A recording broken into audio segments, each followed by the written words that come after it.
좋은 책과 함께하는 시간, 북과의 부킹 타임, 부킹의 윤꾼입니다. 오늘 살펴볼 책은 파랑새인데요. 관련해서 당신은 인생의 목표가 있습니까? 라는 주제로 먼저 이야기를 시작해 보겠습니다. 우리 주위에 변별력 없는 학생들에 대한 이야기입니다. 사람의 수명은 대략 평균 잡아 80살 플러스 약간인데요. 이 중에서 70살 이후의 시간은 솔직히 무언가 새로운 것을 시작하기는 힘든 시간일 것입니다. 해오던 거를 계속 이어서 하는 것 정도는 가능하겠죠. 아마도 정상적인 한국의 교육 과정을 거쳐왔다면 20대 중반 혹은 중후반까지는 교육받는 시간일 것이고요. 그렇다면은 그 사이의 가운데 약 40여 년, 요즘 같은 경제적 불황에서는 그 절반이나 할 수 있으면 다행이긴 하지만 아마도 사실상 제대로 사회생활을 하는 시기는 이 기간일 것입니다. 한 사람의 사회인으로서의 인생은 이때부터 시작이라는 말이죠. 스스로의 힘으로 일어서서 성장하는 시기는 이래저래 30대부터라는 말입니다. 그러기 위해서는 이 최소한 30대까지는 자신의 진로에 맞는 혹은 좋아하는 분야에서 어느 정도의 이 공부와 내공을 쌓아 놓아야 할 것입니다. 그러나 현실은 그렇지가 않죠. 대학 도서관에 가보면 책상 위를 장식하고 있는 것은 대부분 토익책, 영어책, 기타 면접 공부에 도움이 될까 싶어 책이 너덜너덜해질 정도로 봐온 시사상식 책들입니다. 문법책, 그리고 강대국 중국과 신흥강으로 떠오르고 있는 이 베트남, 이런 영향으로 인해서 외국어 책과 한자 책들, 이런 실용서적들이 지성의 요람 도서관 열람석을 점령하고 있는 것입니다. 전공 공부는 이미 다 끝내놨다고요? 시험만 끝나면 밤새워 공부했던 내용은 이미 저 멀리 어디쯤을 향해 가고 있습니다. 그렇게 4년 이상이 넘게 흘렀으니 전공에 관해 알고 있는 것은 이미 제목뿐입니다. 이것은 무언가 잘못된 것이 아닐까요? 대학의 그 수많은 전공들은 다 어디로 가고 모두들 똑같은 공부, 똑같은 진로를 걸어가게 된 것일까요? 물론 시간이 갈수록 경제가 중요해지고 더더욱 취업하기 어려워지는 이런 세상의 흐름에도 상당 부분 영향을 받았음을 부인할 수는 없습니다. 그러나 과연 그것이 다일까요? 무슨 이유에서인지 같은 색, 같은 모양의 붕어빵 인재들이 같은 포장으로 세상에 쏟아져 나올 준비를 하고 있는 것입니다. 더해서 발전하지 못하는 직장인들로 이어집니다. 아침 7시, 몽롱합니다. 정신이 없습니다. 지금 있는 곳이 어디고 무엇을 해야 하는지를 깨닫는데 몇 분 정도 걸립니다. 그러다 문득 호랑이 같은 직속 부장의 고함 소리가 들려오는 듯하죠. 서둘러 씻고 먹는 둥 마는 둥 샌드위치 한 조각을 베어 물고 집을 나섭니다. 이런 오늘도 10,000원 전철입니다. 도대체 며칠을 같은 옷을 입었는지 옆에 서 있는 사람에게서 풍겨오는 퀴퀴한 냄새, 나의 심기를 건드립니다. 기분이 나빠져서 너무 붙지 않도록 살짝 노려봤는데 아뿔싸 차창에 비친 나의 모습도 별반 차이가 없음을 느낍니다. 출근 후 아침부터 회의 연속입니다. 별 소득이 없습니다. 담당 부장의 일장 연설, 자기 자랑, 왕년에 자기가 어떻게 했다는 이런 무용담 벌써 수백 번째입니다. 자린고비에 별 능력도 없는 저 사람은 도대체 왜 해고되지 않는 걸까?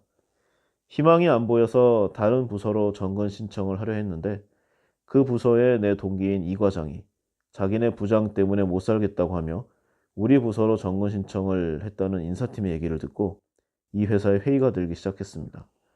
게다가 몇 년째 연봉 동결입니다. 12시. 아, 이 시간이 오긴 오는군요. 재빨리 사람들을 따라 근처 식당가로 발걸음을 옮기기 시작했습니다. 이럴 수가. 고층 빌딩이 좋은 게 아닙니다. 엘리베이터 타고 1층 로비로 가는 데만 근 20여 분이 걸렸습니다. 어쩔 수 없이 가장 가까운, 가장 빨리 나오는, 하지만 가장 맛없는 식당에 들어가 주문해 놓고 12시 반이나 돼야 점심상을 받았습니다. 맛없습니다. 단시간에 많은 양을 팔기 위해 대충 만드니 맛이 있을 리가 없죠. 아, 게다가 어제 먹었던 메뉴입니다. 당연히 어제도 지금과 같은 생각을 했었던 걸로 기억이 납니다. 나는 바보가 된 것인가? 치매가 걸린 것은 아닌지 병원이나 한번 가봐야겠다. 이런 생각을 해봅니다. 그러고 보니 이 생각도 벌써 몇 번 했던 것 같아 흠칫 하는 마음이 듭니다. 담배 한 대 피우고 커피 한 잔 마시니 어느새 1시가 넘었습니다. 저녁 때까지 꼼짝 못하고 몰려오는 일들을 해결했죠. 입사 후 계속 똑같은 일의 반복입니다. 매출액 숫자와 거래처 회사명만 바뀌었지 전혀 달라지지 않는 일들의 연속입니다.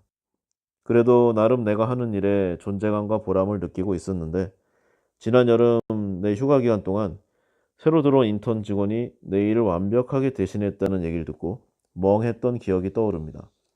자네 자리 조심해야 되겠군 하는 부장의 농담이 농담처럼 들리지가 않습니다. 오늘도 야근입니다. 점심때보다는 조금 낫지만 비슷한 과정으로 저녁을 먹고 오니 한밤중이 되었습니다. 그냥 내일 일찍 와서 조금 더 하면 될 걸 부장이 혼자 난리를 친 결과죠. 두세 시간 깨작깨작하고 나니 대충 끝났습니다.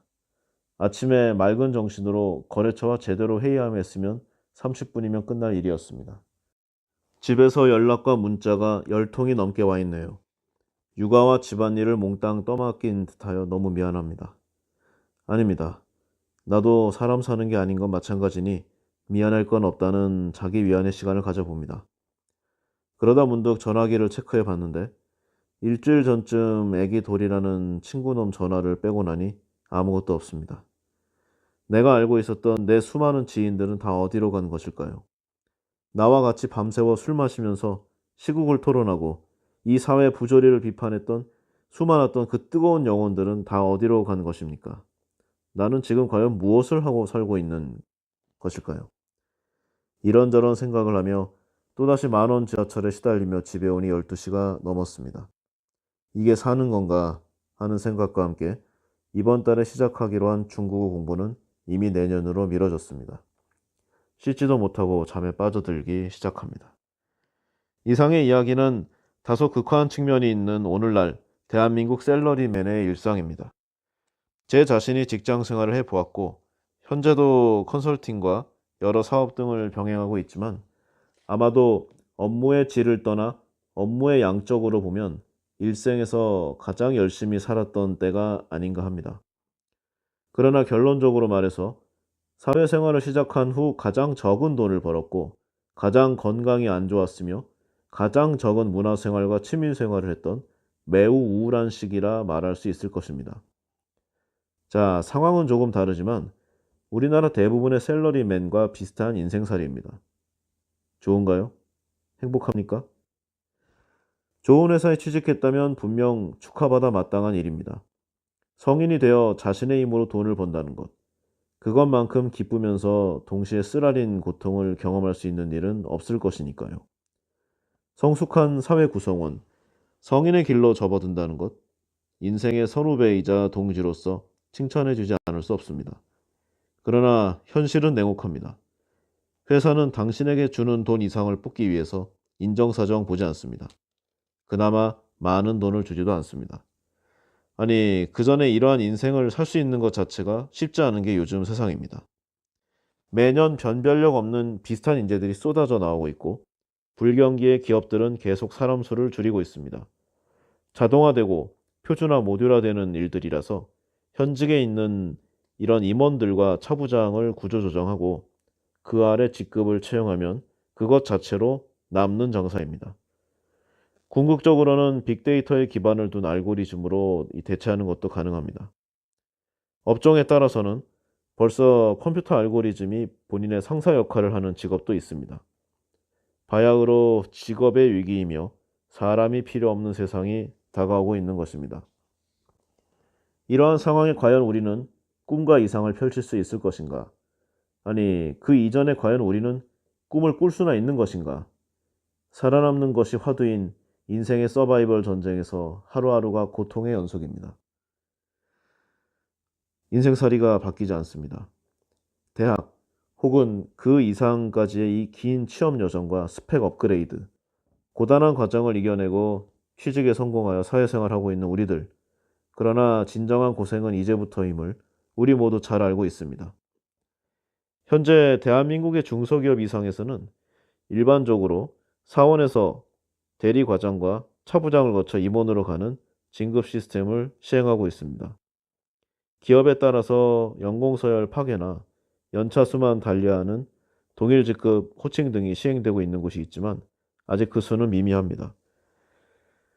기업을 떠나서 부장부터는 회사 내 여러 역학관계와 연공 서열도 있지만 기본적으로는 특출난 업적과 퍼포먼스 그리고 로열티를 보유하고 있어야 하기에 예외를 두기로 합니다. 그래도 기본적으로 아래 직급보다 빨리 다는 경우는 많지 않은 것이 현실이죠. 대한민국에서 4년제 대졸 남자 기준으로 군대를 다녀오고 어학연수 등으로 1, 2년여를 보냈다는 기본 가정하에 스탠다드 모형을 상정해 보면 직장인의 꽃이라는 임원이 되기 위한 케이스는 20여 년이 지난 최소 40대 후반임을 알 수 있습니다. 이러한 진급의 테크트리는 말 그대로 최소의 기준이고요. 인적 구성이 젊은 일부 IT 기업, 이런 IT 베이스나 벤처 비즈니스 등의 특정 산업군을 제외하면 아직까지는 이런 스타일의 모형에서 크게 벗어나지를 않습니다. 직장 생활을 해본 사람은 나 자신이든 타인이든 누가 임원이 될지를 예측할 수가 있습니다. 소위 말하는 성공 트랙을 누가 타는지를 파악할 수 있는 것이죠. 아니, 알기 이전에 느낀다는 표현이 더 맞겠지만 임원이 되는 떡잎을 어느 정도 예감할 수 있는 것은 사실입니다. 직장인의 꽃은 임원 승진이라는데 과연 이 임원이 되면 그동안의 모든 노력과 고생이 보상되는 것일까? 임원이 되는 이런 황금 코스를 밟을 수 있는 경우는 대부분 우수한 학부를 졸업하고 해외 유명 MBA 이상의 석사학위, 유창한 외국어 실력, 개인 차원을 넘어선 집안이 받쳐줘야 하는 강력한 인적 네트워크, 이런 모든 것들이 유기적으로 이뤄져야 도달할 수 있는 머나먼 길이 아닐 수 없습니다. 만일 이러한 모든 요소가 잘 결합되어 임원이 된다면 아마 세후로 월에 1,000만 원에서 2,000만 원 정도의 연봉과 함께 이제는 어느덧 늙어버린 스스로를 발견할 수 있을 것입니다. 초일류 글로벌 메이저 기업 임원들은 평균치보다 상당히 높긴 하지만 실제로는 이 금액보다 적은 곳이 대부분입니다. 그리고 역시 예외의 경우가 있겠지만 오전 7시 또는 8시 이전에 출근해서 언제 퇴근하는지 모를 정도로 업무에 매진하다가 임원이 된 후 2, 3년 정도 뒤에 어디론가 사라지게 됩니다. 그리고는 자영업을 차렸다가 망했다는 이야기, 중소기업의 임원으로 갔으니 내 사정 좀 봐달라는 이야기들, 이런 것들이 들려오기 시작합니다. 오래간만에 찾아와서 반가움에 만나보면 하청업체로 갔으니 하청오퍼 달란 이야기, 보험회사 명함을 내놓기가 일상입니다. 가끔은 현역 시절 무리해서 일한 후유증으로 입원을 했다거나 또는 부고를 받기도 합니다. 무서운 시나리오이자 시스템인데 실상 너무 비일비재해서 그다지 새로운 일도 아닙니다. 참으로 허망한 우리네 인생이 아닐 수 없습니다. 이 방송을 듣고 계신 청취자분들, 지금 본인의 휴대폰을 한번 살펴보시기 바랍니다. 지금 당장 한잔하자는 당신의 제안에 즐겁고 흔쾌히 달려나와서 당신의 이런 상처 입은 마음을 어루만져줄 친구가 과연 몇이나 있는지를 말이죠. 당신의 인성과 타인에 대한 배려가 훌륭하고 매력 만점의 사람이라 하더라도 이러한 지인이 5년 전에 비해 또 10년 전에 비해서 확실히 줄었다는 것을 느낄 수 있을 것입니다. 이러한 것이, 이렇게 달려가는 것이 과연 성공인가? 인생이 원래 그런 것이니 어쩔 수 없다. 이렇게 말하면 할 말 없습니다. 그럼 병에 걸려도 인생은 원래 그런 것이고, 전쟁이 나거나 천재지변이 나도 인생은 원래 그런 것이다. 이렇게 한다면 인간은 누구나 죽는데 뭐하러 열심히 사는가? 라고 말하는 것과 무엇이 다르다는 말이죠? 일과 가정, 친구들과의 관계, 사회적인 네트워크, 스스로의 건강 등 완벽할 정도의 밸런스를 유지할 수 있다면 모르겠지만 이러한 위치에 오르게 된다면 이런 인생의 중요한 요소 중에 많은 부분들을 포기해야 할 수밖에 없을 것입니다. 여러분이 생각하는 성공의 기준은 무엇인가요? 돈인가요? 명예입니까? 그도 아니면 권력? 업무상 많은 사람들 그리고 각각의 분야에서 잘 나간다는 사람들을 만나면서 제가 느낀 것은 스스로가 원하는 것이 무엇인지 명확하게 해야 할 필요가 있다는 것입니다. 우리가 진정 원하는 것, 인생 전체를 관통하는 삶의 목표를 정확히 찾고 확신해야 한다는 것입니다. 나를 둘러싼 여러 요소들을 떠나서는 살 수 없는 것이 사실이지만 이 사회가 원하고 사회가 우리에게 강요하는 가치들, 뭐 어릴 때 부모님이나 지금 만나는 연인, 나만을 바라고 있는 가족 등 우리는 이러한 여러 주변 환경들에게 내가 원하는 것이 높은 연봉과 직장에서의 승진임을 주입당한 채 살아가고 있습니다. 살펴보면 세상에는 2만여 가지가 넘는 직업이 있고 그 외에도 프리랜서나 프로젝트 단위로 하는 많은 일들, 그리고 각각의 성공 및 성취 여부가 다 다른데도 우리는 자신의 연봉과 사회에서의 등급, 직업에 대한 선입관들로 비교 평가되고 있습니다. 오해가 없기를 바라면서 말씀드리는 내용이 적게 벌어 적게 쓰자는 슬로우 라이프를 하자, 그런 것이 아닙니다. 다만 우리가 진정으로 원하는 게 무엇인지 스스로 생각하고 그에 맞게 스스로 행동하자는 것을 말씀드리고자 하는 것입니다. 지금부터라도 바꿔야 할 것입니다. 직장에서의 성공 확률을 높일 것이 아니라 인생에서의 성공 확률을 높이는 방향으로 말이죠. 만일 우리가 진정 원하는 것이 직장에서의 성공과 사회적으로 인정받는 것이라면 그대로 진행하면 될 일입니다. 다행스럽게도 사회가 요구하는 것과 당신의 가치관이 일치한 아주 운 좋은 케이스입니다. 그러나 만일 그렇지 않다면 뭐 여행을 하며 살아가고 싶다거나 때론 봉사를 하면서 인생의 의미를 발견하고 싶다. 그렇다면 그대로 행하면 될 일입니다. 중요한 것은 우리 스스로이고 죽을 때 하지 못한 일들을 후회하며 생을 마치느니 인생의 거친 물결 제대로 한번 타보는 게 훨씬 가치 있는 삶이 아니겠는가, 이런 말입니다. 때가 있는 것이 아닙니다. 지금이 바로 그때입니다. 뭐 바쁜 일상이지만 한 번쯤 인생을 다시 한번 깊이 고민해 보자는 의도로 이야기를 해보았습니다. 이런 이상의 내용과 함께 오늘 살펴볼 책은 파랑새, 구체적으로 치르치르와 미치르 행복 찾기로 많이 알려져 있죠. 그래서 파랑새는 없다라는 내용으로 추가적인 내용을 이야기해 볼까 합니다. 이 원래의 이름은 틸틸과 미틸인데요. 이 책이 예전에 일본을 통해서 들어오는 바람에 일본식 표기법인 치르치르와 미치르로 번역된 부분이 있습니다. 이후로는 틸틸과 미틸로 하겠습니다. 너무나 유명한 책이죠. 원래는 아동 서적으로 알고 있는데 성인이 된 오늘날에도 새삼 여러 가지를 생각하게 해주는 책입니다. 이 파랑새 저자는 모리스 마테를링크로 국적은 벨기에의 극작가이자 시인입니다. 모리스 마테를링크는 희곡 왕녀 말레느를 발표하며 작품 활동을 시작했고요. 여러 작품 활동을 통해서 1911년에 노벨 문학상을 수상하게 됩니다. 행복의 상징인 이 파랑새를 찾아 떠나는 틸틸과 미틸남매의 이야기를 다룬 대표적인 희곡, 이 파랑새, 1905년에 발표한 작품으로 이후 연극으로 상연되면서 널리 알려지게 됩니다. 어린이들뿐만이 아니라 이 성인에 이르기까지 누구나 등장하는 베를린의 요정이 선사하는 이 환상적인 이런 세계에 이끌려서 작중 인물들과 함께 뭐 추억의 나라, 밤의 궁전, 미래의 세계 등 환상적인 세계를 방랑하는 여정에 들어가게 됩니다. 이 연극 파랑새는 이 초연 이후 벨기에뿐만 아니라 러시아, 영국, 일본 등 세계 각지로 전파되었고요. 큰 성공을 거두었습니다.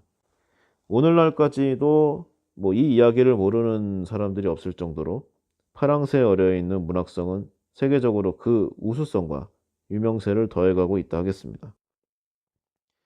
바로 이 파랑새가 오늘 제가 이야기하고 싶은 제 거래처 이 손님 고객이었죠. 그 이야기의 주인공이라고 할 수 있겠습니다. 제가 모 기업의 임원에게 우연히 소개받은 사람이 있는데요. 이름을 말할 수 없어서 Y로 하겠습니다. 이 Y는 그야말로 대단한 인재였습니다. 탑 레벨의 학력은 기본이고요. 세계 무대에서 통용되는 최고 수준의 금융 라이센스를 다수 보유했고 뱅커, 투신, 자산을 거쳐서 글로벌 금융회사의 지사장으로 근무하며 당시 에이펙을 총괄하고 있었습니다. 영어, 중국어, 스페인어 등 6개 국어가 능통했고 한국어까지 하면 7개 국어네요. 아마추어 복싱 선수를 지낸 시간도 있었고요. 이전에 어깨를 다치기 전에는 레슬링 운동도 아마추어 수준을 넘어서는 수준이었다고 합니다. 기타 여러 가지 하드코어 운동도 연마했고 사회적인 네트워크도 강한 그야말로 문무겸장이라 하겠습니다. 성향도 차분하고 진중하면서 그리고 가끔은 소탈하고 허당기도 있는 그 와인은 제가 지금껏 인재를 채용하는 일을 하며 만난 사람들 중 한국인이 개인적으로 성취할 수 있는 최고 수준의 직장인이 아닌가 이런 생각을 해보게 됩니다. 외국에서 공부를 많이 하지 않고 국내에서 대부분의 경력을 갖고 있는 예, 공부를 한 출신으로는 영어를 잘한다는 수준이 아니라 그야말로 완벽하게 구사를 했고요. 당시 재직하고 있던 미국 본사의 CEO가 종신 고용을 약속한, 아니 정확하게는 부탁할 정도였습니다. 그에 부합해서 처우도 대단했기에 당시 다른 메이저 IT 회사의 한국 지사장보다 2배 이상의 높은 수준.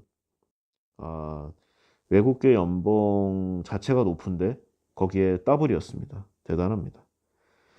무엇보다 부러웠던 거는 1년 중에 2달 이상의 이 휴가 이 보너스가 기억에 남습니다.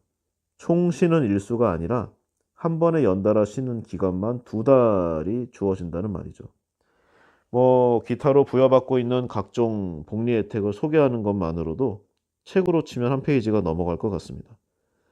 여간 여러모로 대단한 사람입니다. 그 사람이 저에게 상담을 청해 오니 매우 궁금했습니다. 혹시 뭐 신규 사업에 진출해서 비즈니스에 관련된 다른 회사의 사람이 필요한가? 아니, 그러면 인사팀을 통해 올 텐데 왜 이런 연락이 오지? 이런 생각을 하며 약속 장소에 도착하니 긴장된 표정의 Y가 나왔습니다. 그렇습니다. 저 역시 선입견에 빠져 있었던 것입니다. 이런 정도의 대접을 받는 사람은 다른 회사로 이직을 안 할 것이다. 이런 고정관념이 저도 모르게 존재했었던 것이죠. 이렇게 대단한 사람인 Y가 이직하려는 이유를 들어보니 나름 이해가 갑니다. 사실 처음에는 이 사람 좀 배가 불렀구나 하는 생각도 없잖아 있었습니다. 후보자들 중에는, 그러니까 제 거래처 고객들 중에는 각 기업의 임원 이상으로 재직하거나 또는 핵심 포스트에 있다가 내가 갈 데가 없겠는가 이런 생각에 앞뒤 가리지 않고 무작정 나와서 고생하는 사람도 많았던 상황입니다. 이 Y라는 사람도 혹시 그 중에 하나인가 하는 생각도 들었었죠. 그러나 이야기를 나누던 중에 저의 생각은 많이 바뀌게 됩니다. 결론적으로 그는 다시 한번 피를 끓게 만들고 싶었던 것입니다. 현재 지사장으로 있는 회사는 이 사람이 초대 지사장으로 글로벌 모 기업의 브랜드와 약간의 자금 지원만으로 이 Y가 모든 것을 처음부터 만들다시피 한 회사입니다. 당시 미국에 있는 해외 모기업의 이름은 거창했지만 이 국내 한국에서의 연고, 거점이나 이런 특별한 지원이 없이 하루 종일 유선전화, 휴대폰까지 전화기 세대를 돌려가면서 매일매일 수십 명을 만나고 그야말로 발로 뛰어서 만들어낸 회사였던 것입니다. 글로벌 금융회사라고 하면 왠지 인바운드 영업이나 B2B, 기업 간 거래로 수월하게 하는 이런 인상을 주는 게 사실인데요. 이 Y는 차원이 다르게 시간을 썼고 그야말로 하루를 48시간으로 뛰며 본사의 우려 섞인 기대를 수백 % 초과 달성하는 수온을 세우게 됩니다. 설명은 간단히 했지만 10여 년 이상이 걸린 지난한 과정이었죠. 사실 창업하거나 새로 시작하는 사람의 성공담 중에 이 정도 되지 않는 경우가 어디 있겠냐마는 이런 경우는 대부분 본인의 사업을 창업했을 때의 이야기지 이 직장인으로서 남의 일을 하는데 이렇게 하기는 정말이 쉽지 않습니다. 뭐 간혹 한국에서 해외 지사로 나가서 이러한 성과를 올리는 경우는 뭐 없지 않아 있습니다. 하지만 한국에 연고가 없는 해외 모기업의 한국 지사로 현지인이 이러한 성과를 달성한 경우는 그리 많지 않습니다. 일 자체의 어려움은 차지하고 혹시 잘 되더라도 본사에서 지사장을 교체해버리면 그야말로 토사구팽 되는 것이 아니겠습니까? 상황적으로도 심리적으로도 이런 안팎의 어려움이 있었음을 잘 알고 있는데 잘 이겨내고 오늘의 성취를 이룬 Y에게 진심 어린 축하를 보냈습니다. 그러나 이렇게 뛰어난 그에게도 고민이 생겼는데 바로 더 이상 뜨거워지지가 않는다는 것이죠. 하루하루가 공허하고 재미도 없고 이거 왠지 시간만 가면서 늙어가는 듯한 그런 느낌, 뭐 이런 게 강하게 왔다고 합니다. 십수년간을 본인이 시작하다시피 한 업무를 계속해 오니 이제는 뭐 열심히 해도 별 발전이 없고 때로는 뭐 조금 대충 해도 큰 탈이 안 난다는 것이죠. 아마도 성향이 워낙 꼼꼼하니까 대충 한다는 표현은 예전에 정말 심하게 할 때에 비해 뭐 좀 더 일찍 퇴근한다, 뭐 그런 표현에 불과할 것이긴 하지만요. 어쨌든 더 이상의 목표도 자신이 이 회사에서 더 이상 뭘 해야 하는지도 뭐 모르는 상황. 처음으로 이직을 고민해 보기 시작했다는 그의 말에 저 역시 생각이 많아졌습니다. 일단 질문을 던져봤습니다. 사장급 인재를 찾아달라고 한 거래처들도 국내에서는 최고 랭커들이지만 잘해야 현재 Y님께서 받으시는 연봉의 절반 조금 넘는 수준이다. 괜찮다고 합니다. 진짜인지.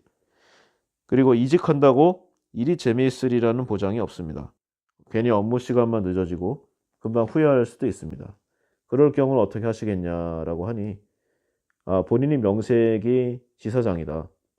아무 회사나 덥석 가려고 했으면 지금도 바로 옮길 회사가 몇 군데는 있는 상황인데 굳이 이렇게 몰래 상의하겠는가 라면서 본인의 마음이 뜨거워질 수 있는 회사를 원한다고 거듭 강조했습니다. 뭐 전반적으로 성향도 좋아 보이고 미리 좀 약간의 사전 체크 뒷조사죠. 저 해봤는데 성향이나 기타 네트워크도 문제가 없고 연봉 처우도 높아서 뭐 사실 저로서는 거절할 이유가 없는 사람이었습니다. 그래서 회사를 조열하고 선별해서 당시 오너들과 좀 자리를 만들게 좀 되었습니다. 그리고 동시에 새롭게 떠오르는 뉴 비즈니스 기업의 포지션도 제안해서 C레벨 면접을 바로 진행했습니다. 하지만 결과적으로 이 회사들은 성사가 되지 않았는데요.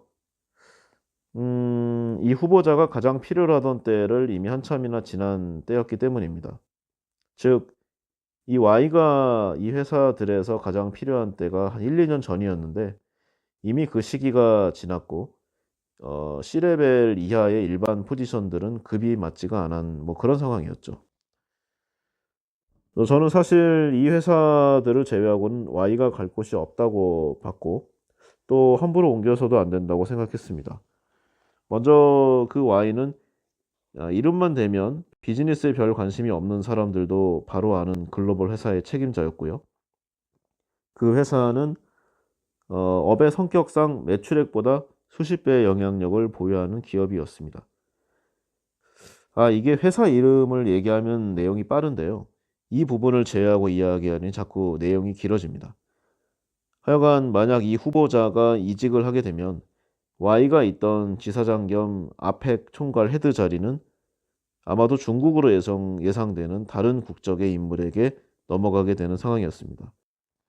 레퍼런스 체크를 조심스럽게 해보니까 현재 한국의 이 업계에서 Y를 대신해 업무 퍼포먼스와 외국 본사의 이런 신임을 동시에 얻어낼 수 있는 한국인은 없었습니다.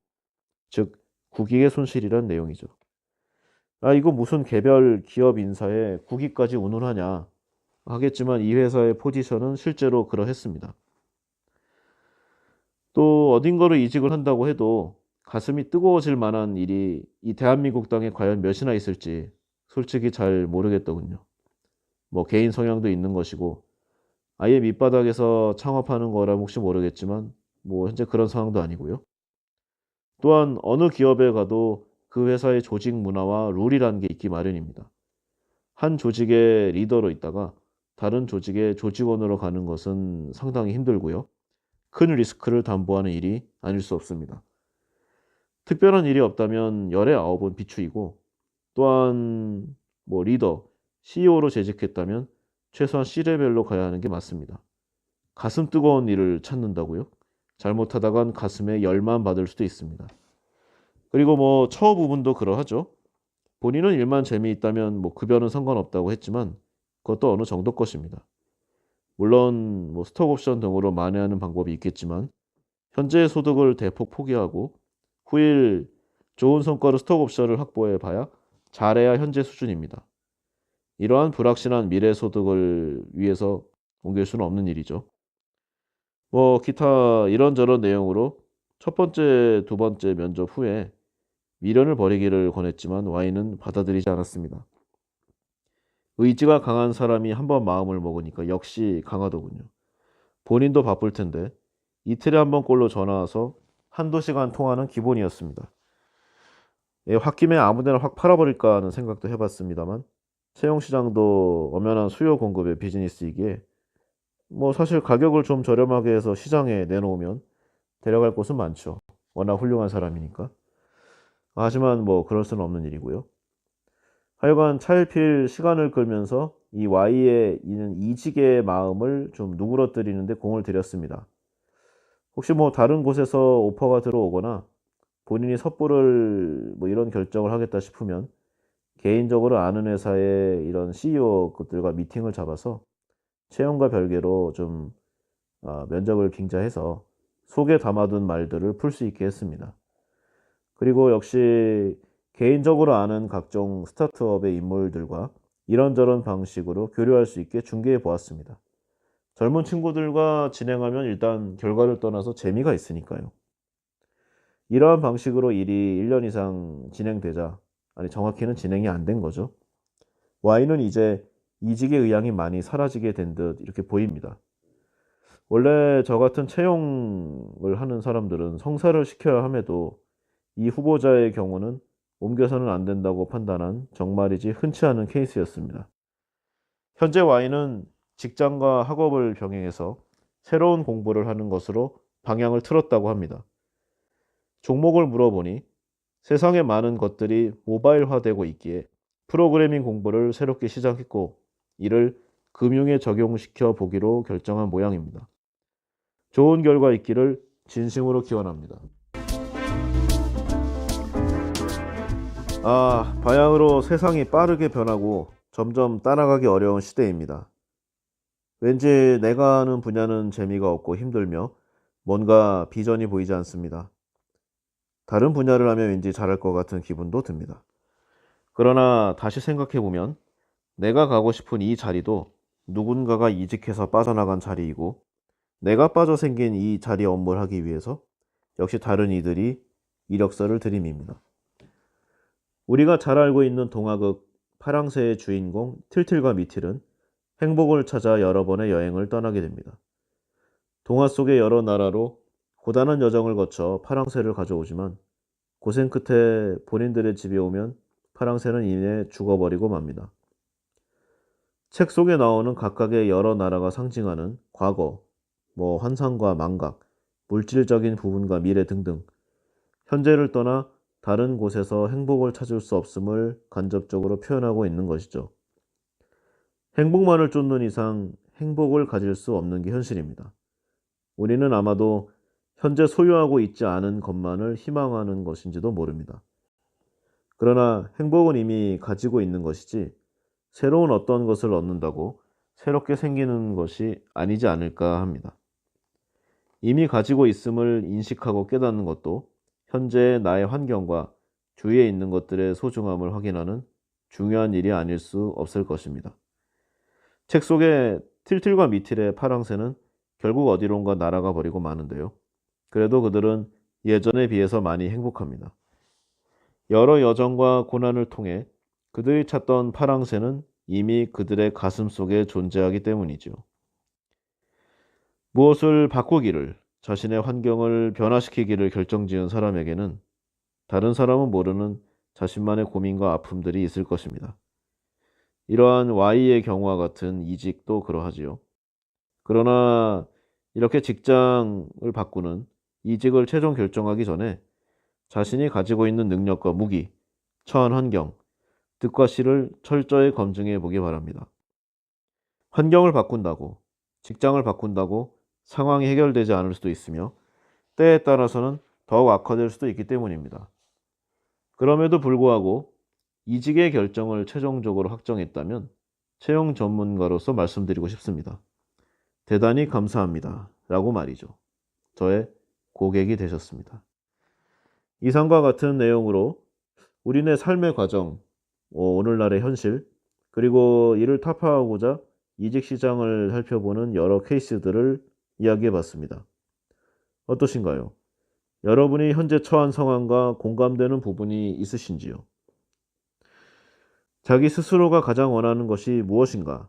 그리고 그것을 가능하게 하는 환경과 역량이 있는가를 파악하는 것, 즉 스스로를 성찰하는 것이 이렇게 정신없는 오늘날의 세상에는 무엇보다 중요한 일이 아닌가 합니다. 우리는 스스로도 모르게 타인의 시선을 많이 의식하고 살게 되는데요. 정작 중요한 것은 나 자신의 시선이 아닐까 합니다. 오늘은 여기까지 하겠습니다.